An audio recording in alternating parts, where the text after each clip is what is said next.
فرصت برای بازیکنان بدخشان. یار شماره 10 خودش را رسانده به نزدیکی دایره حلال. آیا اولین امتیاز برای اناربک رقم میخوره یا خیر؟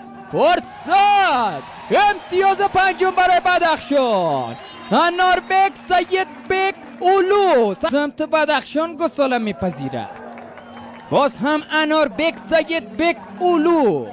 باز هم قرقیزستانی یک کار عملکرد خوبی داشت. چرخش تاکتیکی. فرصت امتیاز ششم از سر گرفته میشه. باز هم دست درازی. باز هم اناربک سید بک اولو است که گساله را بلند کرده پرسرعت به سمت دایره حلال. هتریک در راه هست یا خیر؟